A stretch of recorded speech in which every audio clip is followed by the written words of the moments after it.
시간에는 죄악의 도시에서라는 제목으로 말씀의 은혜를 나누겠습니다. 내일 월요일 본문인데요. 오늘 말씀을 또 잘 들으시고 내일 또 목장 안에서 풍성한 말씀의 은혜를 나누시면 좋을 것 같아요.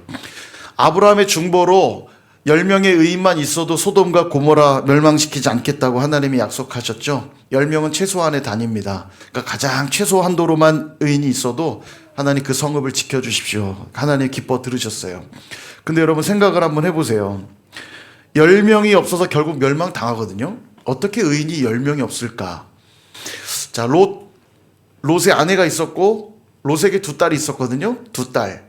그리고 결혼은 안 했지만 결혼할 사위들이 있다고 나옵니다. 다음 본문에 보면요.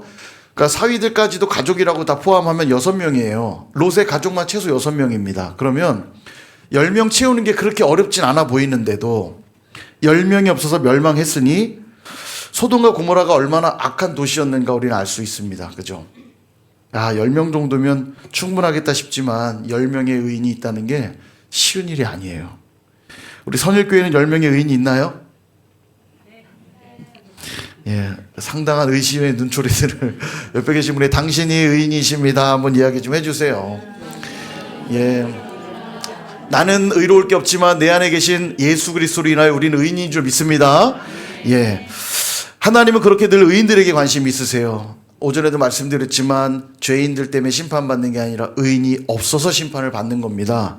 의인이 너무 중요해요. 성읍이 흥황하는 이유를 성경은 이렇게 말합니다. 잠언 11장 11절 성읍은 정직한 자의 축복으로 인하여 진흥하고 악한 자의 입으로 말미암아 무너지느니라. 아멘.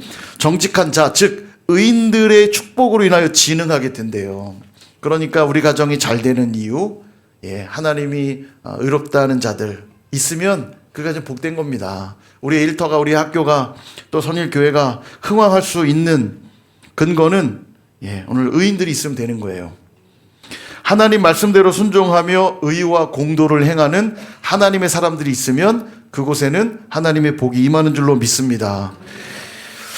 자, 근데 롯은 이런 복의 원리를 잘 몰랐던 것 같아요. 그래서 아브라함이 네가 좌하면 나는 우하고 네가 우하면 나는 좌할게. 우리 흩어져서 싸우지 말고 잘 지내자 라고 말했더니 롯은 어디를 봤냐?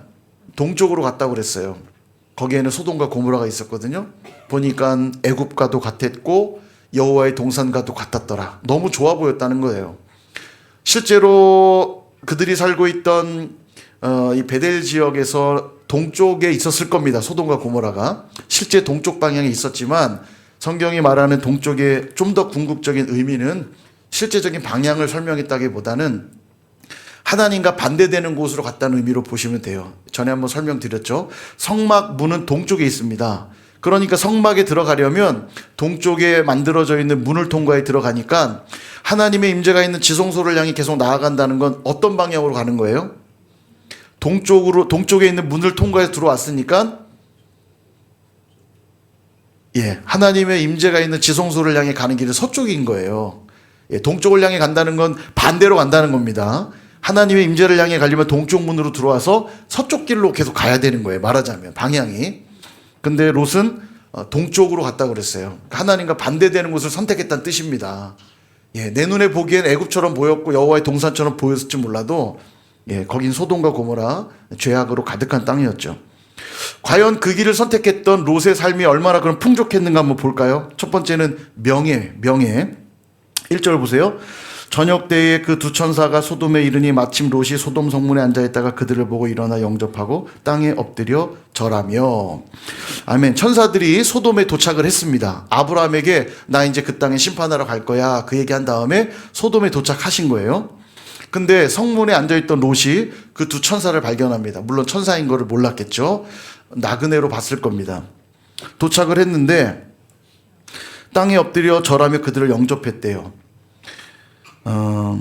소돔 성문에 앉았다는 게 되게 중요한 표현인데 고대에는 성문에는 누가 앉냐면 성문은 항상 사람들이 제일 많이 다니는 공간이고 광장이 그곳에 있어서 잔치도 거기서 열고 재판도 거기서 열고 여기서 다 중요한 일들이 이루어지는 거예요. 그래서 성문에는 누가 앉아있냐면 그 성의 지도자들이 앉아있는 겁니다. 장로들이 앉아있고요. 그래서 룻기에도 보면은 보아스가 룻을 기업을 물으겠다는 이야기를 할 때 성문에 가서 성문에 앉은 장로들, 10명의 장로들에게 자기가 기업물을 짜라는 걸 입증하려고 얘기를 나누거든요. 지금 그거예요. 롯이 소돔 성읍의 성문에 앉아 있다는 걸 지금 롯이 상당히 지도자급 위치에 있다는 걸 말해주는 겁니다. 아마도 외부에서 들어온 나그네였지만 지도자급의 위치에 앉을 수 있었던 건 본인이 가지고 있던 많은 재산 때문이었던 것 같아요. 아브라함과 다툴 만큼, 목자들끼리 다툴 만큼 재산이 많았었거든요. 그러니까 뭔가 그가 가진 부가 소돔 땅에 들어왔을 때 지도자로 세워졌던 걸로 보입니다. 여기까지만 보면 나름 명예를 이룬 것처럼 보이죠. 소돔과 고모라 좋아 보이는 땅에 가서 높은 자리를 한 자리 차지한 것처럼 보입니다. 근데 과연 제대로 그 명예를 얻은 게 맞나 볼까요? 그 두 천사를 집 안으로 모셔드립니다. 그런데 그 아름다운 사람들이 들어간 걸 본 소돔 사람들이 롯의 집에 몰려들더니 어이 롯, 집안에 들어간 그 괜찮아 보이는 사람들 좀 밖으로 우리한테 내놓으시지. 우리가 상관하리라. 여기 상관하리라는 뭐 성관계를 갖겠다는 표현이에요. 겁탈하겠다는 얘기입니다. 겁탈 좀 하게 내놔. 그 얘기예요. 그래서 이 소돔과 고모라가 동성애가 있었던 도시라는 것들을 이런 것 때문에 언급을 하는 건데 심각하죠. 그러니까 롯이 나가서 그들을 말립니다. 말리는데 롯을 보고는 소돔 사람들이 이렇게 말해요. 9절. 그들이 이르되 너는 물러나라. 또 이르되 이 자가 들어와서 거류하면서 우리의 법관이 되려 하는도다. 이제 우리가 그들보다 너를 더 헤아리라 하고 롯을 밀치며 가까이 가서 그 문을 부수려고 하는지라. 자, 보세요. 롯은 성문에 앉아 있었을 정도로 지도자, 재판을 어느 정도 담당할 위치에 있었다라고 제가 말씀을 드렸는데 그런 롯을 향해 지금 뭐라고 말해요? 이 자가 들어와서 거류하는 주제에 우리의 법관이 되려고 그러네? 재판관이 되려고 그러네? 라고 말하고 있죠. 아무런 영향력이 없어요. 그죠? 명예를 얻은 것처럼 형태는 보이지만 아무런 영향력이 없어요. 네가 지금 우리를 재판하려고 그러냐? 예. 그가 가진 명예는 허상이었던 겁니다. 아무런 영향이 없어요. 두 번째, 재물. 우리가 잘 산다는 거, 명예를 얻고 재물을 얻는 거 아니겠어요? 그럼 과연 재물이 많았는가? 아브라함과 헤어질 때 분명히 재산이 굉장히 많았습니다. 얼마나 많았던지 더 이상 다투지 말자면서 헤어진 거 아닙니까? 과연 소돔 땅에 가서도 여전히 부유했을까? 물론 정확히 알 수는 없지만 유추해 볼 만한 내용들이 있어요. 3절. 롯이 간청하매 그제서야 돌이켜 그 집으로 들어오는지라 롯이 그들을 위하여 식탁을 베풀고 무교병을 구우니 그들이 먹으니라. 이 내용이 지금 뭐냐면 두 천사를 집 안으로 초대합니다. 나그네인 줄 알고 나그네들을 내가 잘 모시고 싶습니다. 우리 집에 좀 오시지요. 그랬더니 이 천사들이 뭐라고 하냐면 우리 그냥 길거리에서 밤샐 거야. 괜찮아. 거절해요.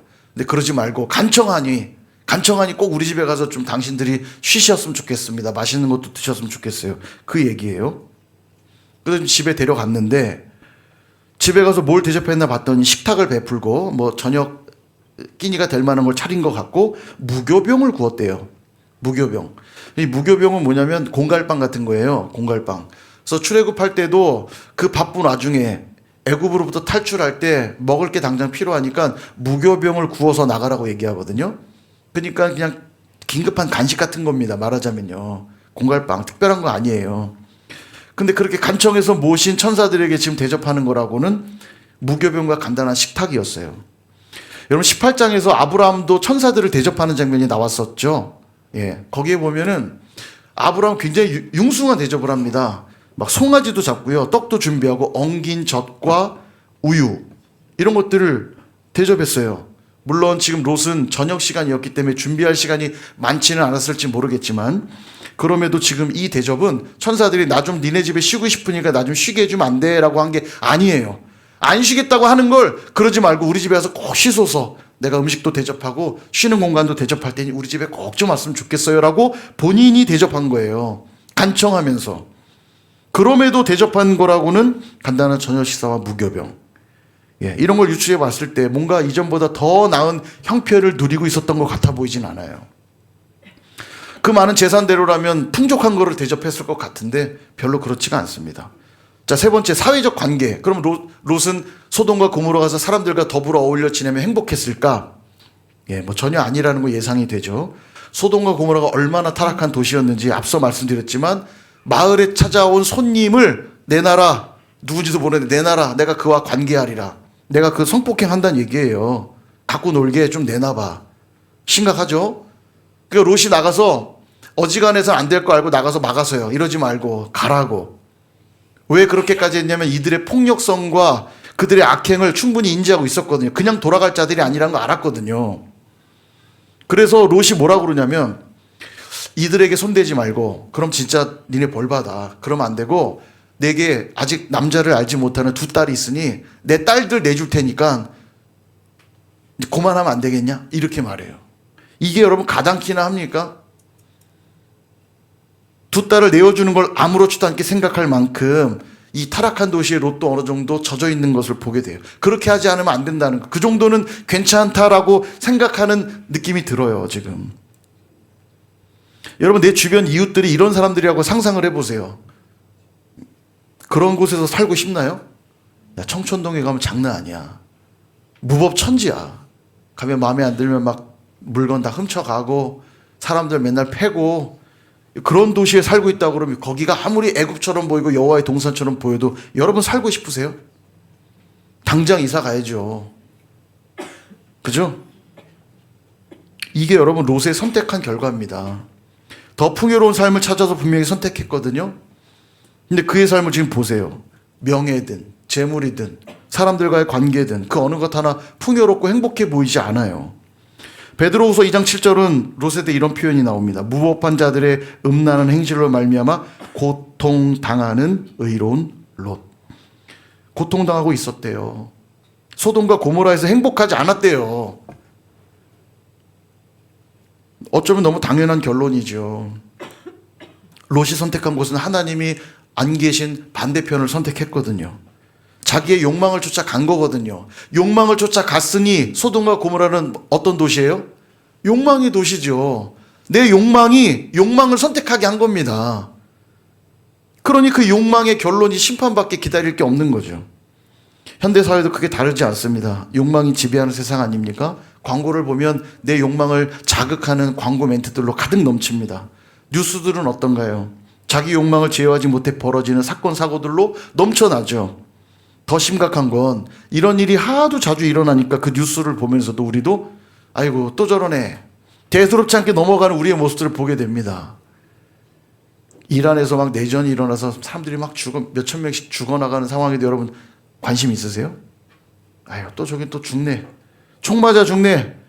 미국에서 여러분 총기 난사 사고 또 얼마 전에 있었죠. 그리고 또 아이스 하여간 미국 이 공공기관에서 마음에 안 든다고 총을 쏴서 죽인 일이 있었죠. 이런 일들이 막 벌어지는데 별로 놀라지도 않습니다. 이젠 하도 자주 일어나니까 아이고 또 저러네. 또 저러네. 예전에는 우리 사회가 함께 인정하는 도덕의 기준들이 어느 정도 있었거든요. 신앙이 있고 없고 상관없이 우리 삶을 지지해주는 어느 정도의 도덕률이 있었단 말이에요. 근데 요즘엔 이런 거에 다 무너졌어요. 뭐라고 하지도 못합니다. 개성이란 이름으로 인권이란 이름으로 자기 멋대로 행동해도 아무도 뭐라고 할 수 없는 시대가 돼버렸어요. 소돔과 고모라 시대보다 타락했으면 더 타락했지 덜하지 않습니다. 그죠? 그래서 여러분 깨어있지 않으면 이 세상 가치관에 물들기 십상입니다. 어쩌면 내가 이미 물들어 있는지도 모른 채 나도 그저 명예를 쫓고 재물을 쫓는 게 전부인 것처럼 내 욕심을 쫓아 살아가고 있는지도 모르겠어요. 그러나 성경은 말합니다. 거기에는 진정한 행복과 평안이 없다고. 행복과 평안이 없는 정도가 아니에요. 그 끝에는 반드시 심판이 있다고 말씀하고 있는 겁니다. 그러므로 세 가지 적용을 하고 마칠까 합니다. 첫 번째, 의인의 삶이에요. 의인의 삶. 오늘 롯을 보면 소돔 땅에 살고 있었지만 그래도 두 천사가 나그네로 찾아왔을 때 외면하지 않고 그들을 대접하고자 하는 모습을 볼 수 있어요.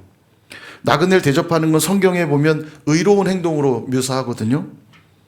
심지어 이 두 천사가 나는 거리에서 밤샐 거야 사양했을 때도 간절히 청하여 집으로 모시는 장면을 볼 수 있어요. 롯에게 그런 의인의 모습이 있었습니다. 그리고 나중에 천사가 그 집안에 있었기 때문에 물론 아브라함의 중보가 있었고요. 그래서 소돔 땅에 와서 롯을 만나 주신 것도 이기도 하지만 롯이 그 천사를 그냥 보내지 않고 집안으로 모셨기 때문에 천사가 그들을 구원하는 근거로 작용하게 됩니다. 여러분, 우리도 마찬가지예요. 예수를 믿어 의인이 된 자들 아닙니까? 근데 여러분 항상 잊지 마셔야 돼요. 예수를 믿는다는 게 단순한 관념의 문제로 끝나면 안 됩니다. 행함이 없는 믿음은 죽은 것이라고 그랬어요. 진짜 믿음은 행동하게 하거든요. 행동하는 것만이 진짜 믿음입니다. 내 입으로 떠들어대는 게 믿음이 아니고 내 삶으로 살아내는 것만 믿음이에요. 꼭 기억하셔야 됩니다. 제가 자주 드리는 비유인데 내일 새벽 5시에 예배당에 나와 기도하는 분들은 제가 100만 원을 드리겠습니다. 누구만 나올까요? 왠지 우리 교회 아무도 안 나올 것 같은데. 저를 믿는 분들, 제가 한 말을 철떡같이 믿는 분들만 나오겠죠. 아무리 봐도 100만 원도 없게 생겼는데 지도 안 나올 거면서 우리더러 나오래네 라는 분들은 절대 안 나올 겁니다. 그죠? 왜냐? 믿지 않으니까. 그러니까 믿지 않는 분들은 안 올 거란 얘기예요. 믿는 분들만 나오게 돼 있어요. 믿음은 이처럼 행동하게 만듭니다. 우리가 예수님을 믿는다고 하면서 예수님이 요구하시는 삶을 살아내는 건 어쩌면 너무 당연한 거예요. 예수님을 믿는다면 당연히 행동해야 되죠. 그러므로 말씀을 늘 읽고 묵상하면서 주님이 요구하시는 삶에 순종하시는 저와 여러분 다 되시기를 주님의 이름으로 축원합니다. 자, 두 번째입니다. 제가 아까 3가지라고 그랬죠? 2가지만 할게요. 2가지. 두 번째, 무엇을 볼 것인가입니다. 몸이 천냥이면 눈은 백냥? 어서 듣긴 들었는데 지금 가물가물 들었어요. 몸이 천냥이면 눈은 900냥이라고 그러잖아요. 그죠? 예. 뜻이 뭐예요? 그만큼 눈이 중요하다는 얘기죠? 예. 보이는 게 중요하다는 얘기예요. 문제는 육신의 눈보다 더 중요한 게 있습니다. 우리 영혼의 눈이에요. 영적인 감각이 너무 중요합니다.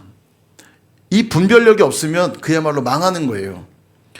그러니까 내 영혼이 1000냥이면 내 영혼의 눈이 900냥이란 얘기입니다. 예. 분별력이 없으면 망하는 거예요. 자, 롯의 집에 몰려온 소돔 사람들이 그 안에 있는 사람들 내놔. 근데 롯이 막아서니까 돌아가는 게 아니라 어떻게 했냐면, 야, 그 사람만 아니라 너도 내가 가만히 안 둘 거야 라면서 롯도 위협하고 문을 부시려고 막 그러거든요. 이때 안에 있던 천사들이 놀라운 일을 행합니다. 11절. 문 밖에 무리를 대소를 막노라고 그 눈을 어둡게 하니 그들이 문을 찾느라고 헤매었더라. 아멘. 눈을 어둡게 했더니 더 이상 문이 보이지 않았대요. 문이 사라진 걸까요? 문은 그대로 있었어요. 근데 눈을 어둡게 하니까 문이 더 이상 보이지 않았대요. 영적인 눈을 닫아버리니까 더 이상 문이 보이지 않는 거예요. 여러분, 시력이 떨어져서 잘 안 보이면 어떻게 됩니까? 그렇죠? 누구예요? 누가 이렇게 대답을 잘했어요? 수연이요? 시온이요? 예, 똑똑해요. 시력이 떨어지면 당연히 안경을 맞춰서 시력을 교정해야 되잖아요. 관심 없으세요? 안 보이면 그냥 살아요. 안 보이면 큰일 나요. 저도 얼마 전에 이제 안경 도수를 좀 또 높였는데 야간에 좀 잘 안 보여가지고 운전할 때 위험하더라고요. 잘 안 보이면 위험합니다, 여러분. 그죠? 시력을 교정해야 돼요. 근데 이 세상 살면서 육의 시력도 물론 중요합니다. 근데 영적 시력은 더 중요해요. 영적 시력이 다 떨어져서 세상을 바라보면요. 그러니까 영적인 시력이 다 떨어진 상태로 세상을 바라보면 세상에서 일어나는 일들을 보면서 그게 무슨 뜻이고 무슨 상황인지 전혀 분별하지 못하게 됩니다. 눈먼 채 사는 것과 똑같다고요. 그러니 보이는 건 세상밖에 없으니 세상만 보고 사니 세상의 눈이 멀은 거죠. 세상의 눈이 멀어요. 사랑에 빠지면 사랑의 눈이 먼다고 그러잖아요. 그죠? 예. 사랑의 눈이 멀면 그때부터는 다른 사람이 보이지가 않아요. 그죠? 보이지도 않고 거기에 그냥 완전 빠져갖고 자기 해야 될 일도 다 놓치고 그렇게 엉망으로 사는 경우들이 왕왕 있습니다. 아니요, 예배도 잘 드리던 어떤 친구가 어느 날부터 예배를 안 나와요. 보니까 사랑에 빠졌어요. 이게 건강하지 않은 겁니다. 예, 제대로 사랑에 빠지면요 자기 할 일들 더 열심히 잘해요. 너무 행복해서. 그죠? 이게 정상적인 패턴인데 잘못 눈이 멀면요, 삶이 다 망가져요. 그게 전부인 줄 알고 거기에 완전 올인해갖고 삶이 다 무너지는데도 자기가 망가지고 있는 줄도 모른 채 산다니까요. 이게 눈이 멀면 나타나는 현상이에요. 삼손 보세요. 엄청난 힘을 가졌어요. 1000명을 때려잡을 만큼 엄청난 힘을 가졌던 사사 아닙니까? 근데 들릴라한테 눈이 멀어버려요. 들릴라한테 눈이 멀어버리니까 어떻게 됩니까? 머리털 다 밀리고 힘을 다 잃어서 두 눈이 뽑혀버리고 짐승이 돌리는 연자맷돌이나 돌리면서 노예가 돼버리는 거예요. 왜요? 눈이 멀어서. 들릴라한테 눈이 멀어서요.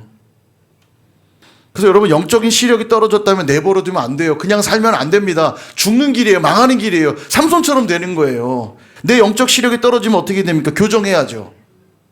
성경이라는 안경을 쓰셔야 돼요. 성경이라는 안경을 써서 내 영적 시력을 교정해야 오늘도 내 삶에 일어나고 있는 이 일들이 왜 벌어지고 있는지 이해가 되기 시작하고 해석되기 시작하고, 오늘 내가 맺고 있는 이 사람과의 관계가 하나님이 왜 나한테 붙여주신 관계인지가 이해되고 해석되어지고, 그 성경이라고 하는 안경으로 우리 영혼의 마음과 생각들을 환하게 비춰주기 시작하셔야만 제대로 된 삶의 생활들이 이어지는 겁니다. 그게 없으면 우리 안에 있는 이 욕정과 탐심으로 가득 찬 채 세상에 눈이 멀어 그냥 살아가는 거예요. 세상 사람들이 행복하다 말하는 가치를 똑같이 쫓아서 그들을 향해 가는 거라고요. 소돔과 고모라를 보면서도 죄악으로 가득한 도시라는 걸 분별하지 못하니까, 와, 저기 애굽처럼 보이고 여호와의 동산처럼 보인다, 저기가 최고다, 그러고 거길 쫓아가는 겁니다. 거기에는 생명이 없는 거예요. 그러므로 세상 가치관에 물들지 않도록 하나님의 말씀에 우리의 시선을 교정해야 됩니다. 노아가 대홍수 심판을 어떻게 면할 수 있었죠? 하나님께 은혜를 입었다, 이렇게 말했습니다. 하나님이 은혜 베풀어 주셨기 때문인데, 제가 이 영어 성경의 표현 말씀드렸잖아요. 노아는 주님의 눈 속에서 은혜를 발견하였다. 그가 은혜를 입은 이유는 주님만 바라봤기 때문이에요. 주님만 바라보았기 때문에 생명을 얻은 겁니다. 눈이 멀 거면 세상에 눈이 멀면 안 되고 누구에게 눈이 멀어야 돼요? 우리 주님께 눈이 멀어야 돼요. 그럼 다른 건 안 보여요. 근데 놀랍게도 주님께 눈 멀면 삶의 모든 것을 못 보게 되는 게 아니라 주님을 바라보기 시작할 때부터 비로소 뭐가 보이냐면 이전엔 보이지 않던 문이 보이기 시작한다는 거예요. 눈이 멀어서 아무런 문이 없었는데 주님을 보기 시작하는 순간부터 문이 보이는 겁니다. 계시록 3장 20절에 보세요. 같이 한번 읽어볼게요. 시작. 볼지어다 내가 문 밖에 서서 두드리노니 누구든지 내 음성을 듣고 문을 열면 내가 그에게로 들어가 그와 더불어 먹고 그는 나와 더불어 먹으리라. 아멘. 그 문이 보이니까 그 문을 열어서 주님을 초청하면 돼요. 주님이 그 문을 통해 들어오는 순간부터 내 삶의 불행 끝, 행복 시작, 염려 끝, 평안 시작인 거예요. 말씀을 정리합니다. 사랑하는 여러분, 죄악의 도시에서 어떻게 살아가시겠습니까?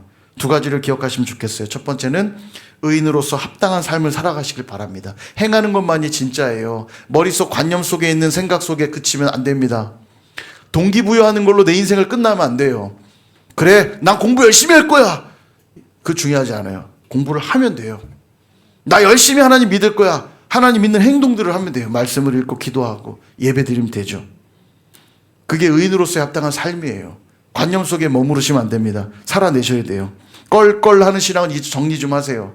아유, 기도할 걸, 말씀 볼 걸, 예배할 걸, 섬길 걸, 헌신할 걸, 이제 껄하는 거 그만하시고 그냥 하시면 돼요. 행하는 것만이 진짜고 나중에 다 그게 남는 거예요. 오늘 탈무드 이야기 드렸잖아요. 나중에 죽음 이후에도 우리가 행한 그 일들을 보면서 주님이 칭찬하실 거예요. 잘하였도다. 착하고 충성된 종아. 행하십시오.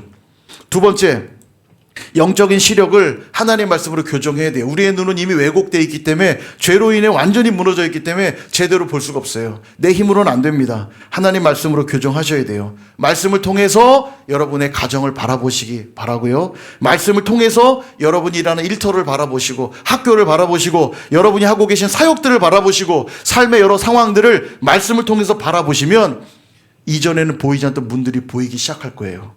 내가 열어야 될 문들이 보이기 시작할 겁니다. 그곳으로 주님을 초청하셔서 주님을 모셔드려서 함께하기 시작할 때부터 심판이 아니라 구원의 역사들이 시작되게 될 줄로 믿습니다. 그렇게 살아가시는 저와 여러분 다 되시기를 주님의 이름으로 축원합니다.